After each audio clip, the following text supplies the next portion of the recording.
My morning started like any other, rushing, sweaty, and a little chaotic. I adjusted my second-hand jacket and tugged the sleeves over my worn shirt.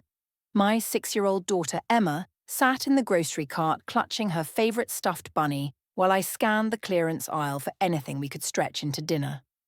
My bank account had less than $15 left. Rent was already overdue. I bit my lip, fighting the familiar lump of worry rising in my throat. I got in line behind a man in a grey hoodie and old jeans. His cart had just a few basic items: bread, milk, eggs. The total flashed $12.75 on the screen. The man patted his pockets, then his jacket. He dug around in his wallet and pulled out a handful of coins, mostly pennies and nickels. The cashier looked bored. "That's not enough, sir," the man chuckled nervously. I must have left my card at home. Just give me a minute." The line behind us started to groan. People shifted impatiently. Emma looked up at me, her eyes wide and worried. I didn't have the heart to tell her we couldn't even afford what was in our cart. Something in me snapped. Before I could stop myself, I stepped forward, heart pounding. "I'll cover it." The man turned, startled. "No, you don't have to." "I insist," I said, forcing a smile I didn't feel. I pulled out my card, praying it wouldn't decline. The payment processed. My shoulders sagged with relief, though my stomach twisted. That was almost all the money I had left. He turned to me, gratitude in his tired eyes. "Thank you, really. I'll pay you back somehow." "It's okay," I whispered. "Just pay it forward." He nodded slowly and left the store. I finished checking out the few things I could still afford, heart heavy with regret.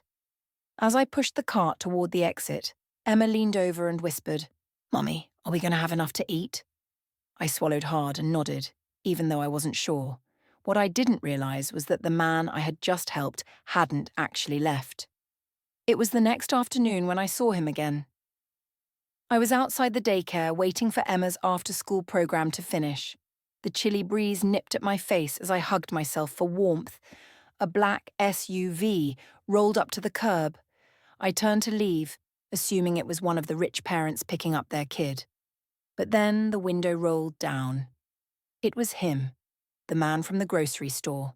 Gone was the scruffy hoodie. He was in a tailored navy coat now, with sleek black gloves. His hair was neatly styled and the stubble was gone from his jaw. I blinked in shock. "You again?" He stepped out, adjusting his coat. "I'm sorry if I startled you. My name is Andrew Bennett." I frowned, the name sounding oddly familiar. He smiled gently. "Chief Executive Officer of Bennett Global Enterprises." I nearly dropped Emma's lunch bag. Bennett Global, one of the largest investment firms in the country. His face suddenly clicked. He'd been on the news, on billboards. "You're what?" I stammered. He nodded. "Yes. And I owe you more than just thanks. You didn't know who I was, and you still helped me." My mind raced.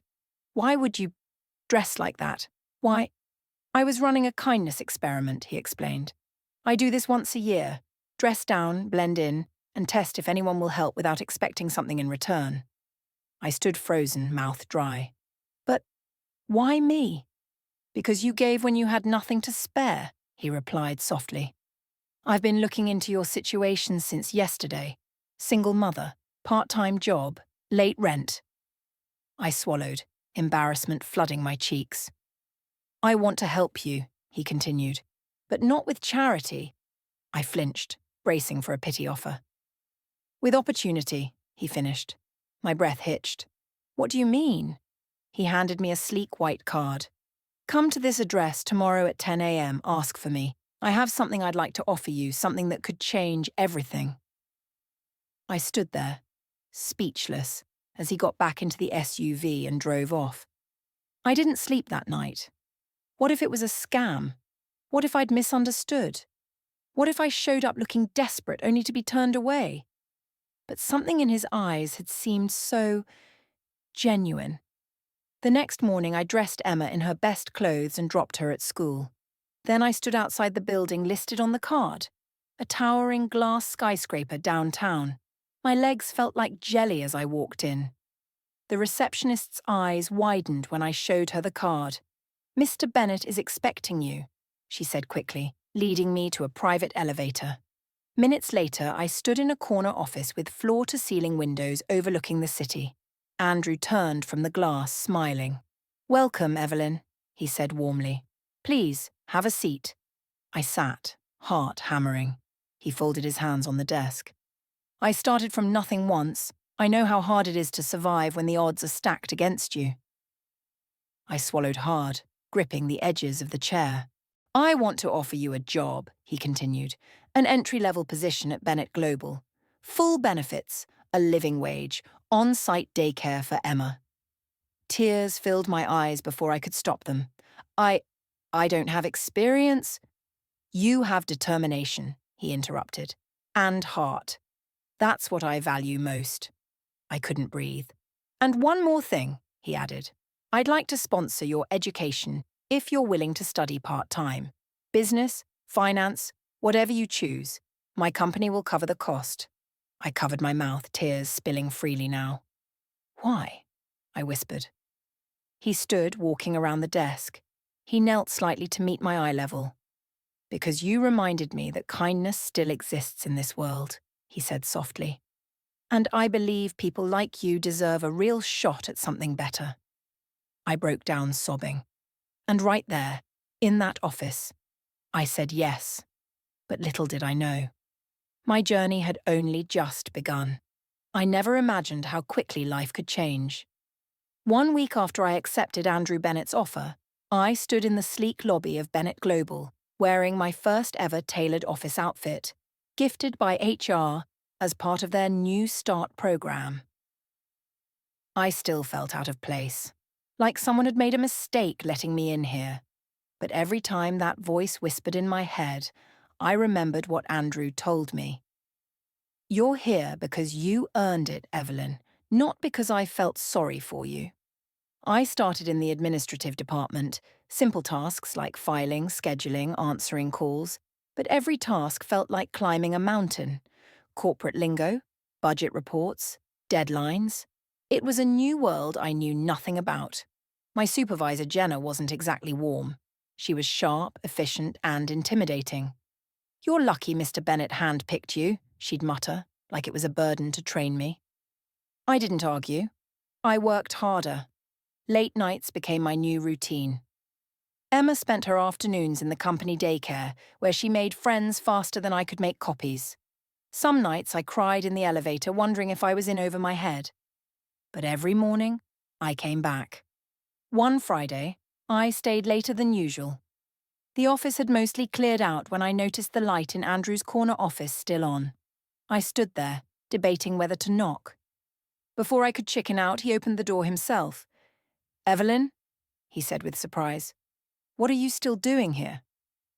I hesitated, trying not to drown. His face softened. "Come in." I stepped inside, clutching my notebook. "I don't want to let you down." "You won't," he replied. "But you need to stop trying to be perfect on day one. You're here to learn, not to prove you belong. You already do." I bit my lip, tears stinging my eyes again. He leaned on the desk. "You've come farther than you think."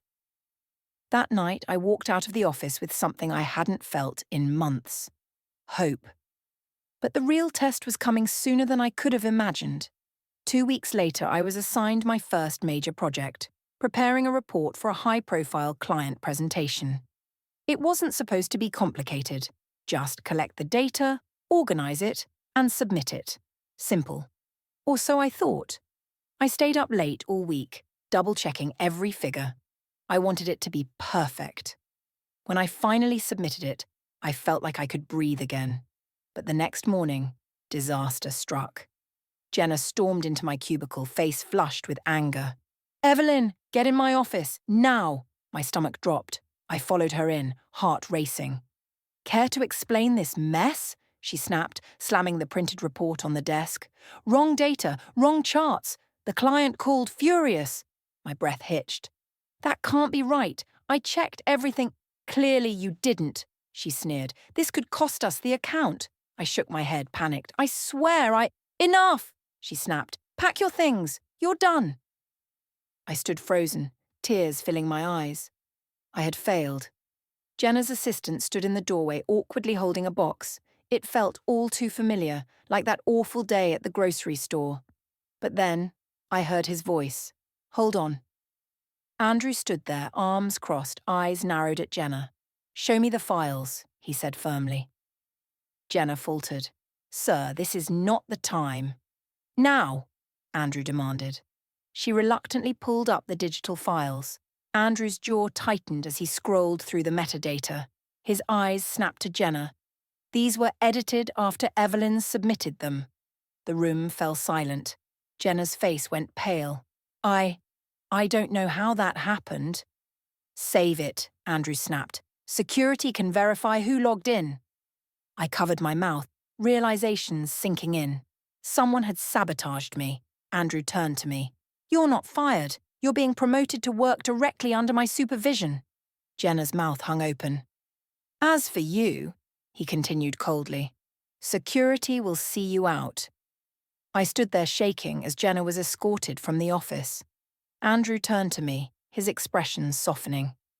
You okay? He asked quietly. I nodded, though I wasn't sure if I was holding it together or completely falling apart. But I knew one thing for certain. I wasn't giving up. Working directly with Andrew was overwhelming, to say the least. I sat in on meetings I never dreamed I'd be part of.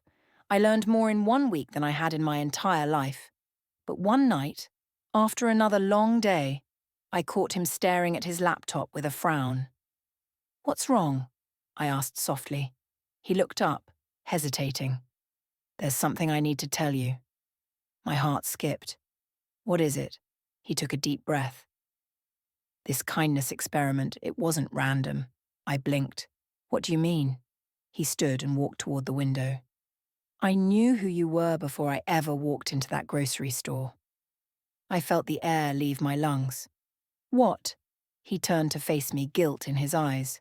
You see, your story came across my desk months ago.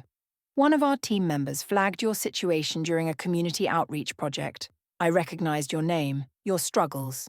Emma. I swallowed hard. So, this was all planned? Not entirely, he said quickly. I didn't expect you to actually help me. That part was real. But I needed to see you for myself. I backed away slightly, my head spinning. Why didn't you tell me? Because I wanted to know who you really were. Not just a file on my desk, not just a charity case. I needed to see your heart.